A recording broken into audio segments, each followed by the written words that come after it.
अपन हनुमान जयंती भी बोलते हैं और कहीं हनुमान जन्मोत्सव भी बोलते हैं। पहला तो ये अंतर, जन्मोत्सव क्या है, जयंती क्या है। वे व्यक्ति जिन्होंने इस धरा पे जन्म लिया और अपना आयु काल समाप्त होने के बाद वो इस लोक को छोड़कर चले गए, महान व्यक्ति वे, उनकी हम याद में उनका जो जन्मदिन मनाते हैं, बर्थडे मनाते हैं, उनको हम जयंती कहते हैं। और वे व्यक्ति जो इस धरा पे अवतरित हुए और वर्तमान में भी है, जिनकी मृत्यु नहीं हुई, वे उनकी जो जयंती मनाते हैं उनको हम कहते हैं जन्मोत्सव। एक शब्द आता है अवतरण। हम सामान्य रूप से सोशल मीडिया पे बधाई देते हैं अवतरण दिवस की शुभकामनाएं। अवतरण का अर्थ है जिन्होंने अपनी मां की गोद से जन्म नहीं लिया, जो ईश्वर के अंशावतार है, उनका अवतरण होता है। सामान्य व्यक्ति का तो जन्मदिन होता है, सामान्य व्यक्ति का तो बर्थडे होता है। तो अवतरण में जन्मदिन में अंतर है, जन्म जयंती और जन्मोत्सव में भी अंतर है। ये हिंदी की छोटी छोटी बातें, इसको विशेष ध्यान रखें। आयु, बल, यश, विद्या उन्हीं को प्राप्त होती है जो बड़ों का सम्मान करते हैं, बड़ों की आज्ञा का पालन करते हैं। और ये चारों गुण हम आज का जिनका जन्मोत्सव है उनमें हम पाते हैं। हनुमान जी, आज हनुमान जी को कौन नहीं जानता,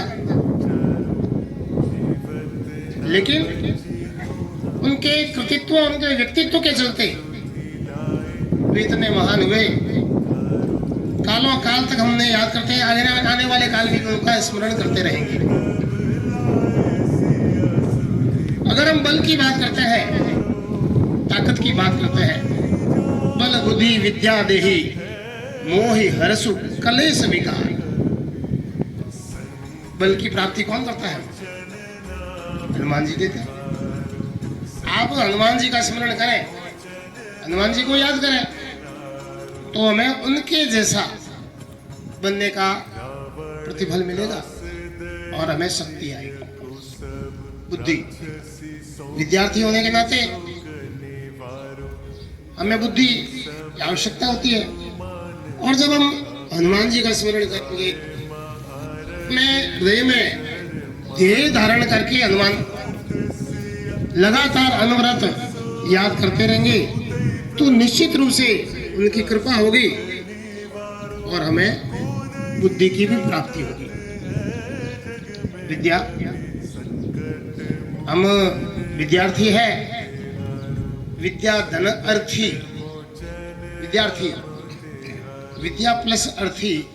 विद्या यानी शिक्षा, अर्थी यानी चाहने वाला, इच्छा करने वाला।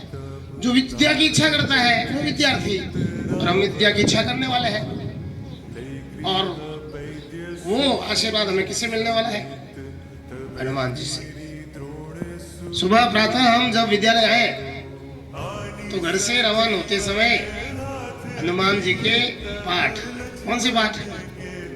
हनुमान चालीसा। कितने लोगों को याद है? तो हनुमान चालीसा करके आए हम। तो जो भी अपने गुणों की आवश्यकता है ना, वो अपने आप ही भगवान की आशीर्वाद से हमें मिल जाएंगे। उन्होंने कभी भी लक्ष्य को नहीं छोड़ा। सीता माता की खोज करने के लिए वे किष्किंधा से रवाना होते हैं। 7 समुद्र है, बीच में ऐसे कई दृश्य आते हैं, लोक लुभावने दृश्य आते हैं।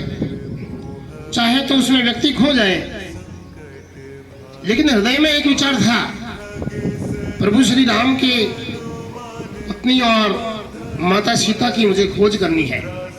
ये जितने भी बाह्य आडंबर हैं, ये जितने भी दृश्य हैं जो मुझे लोक लुभावन लग रहे हैं, मुझे उससे कोई मतलब नहीं है।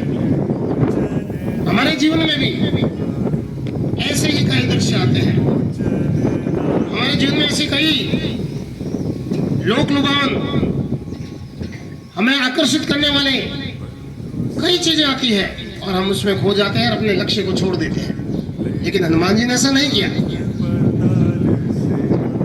राक्षस भी आए, राक्षसी भी आई, उनका संहार करके उनको बुद्धि और चातुरी से उनके प्रश्नों का उत्तर देकर के वो सीता माता की खोज कर लेते हैं और अपने लक्ष्य को प्राप्त कर लेते हैं।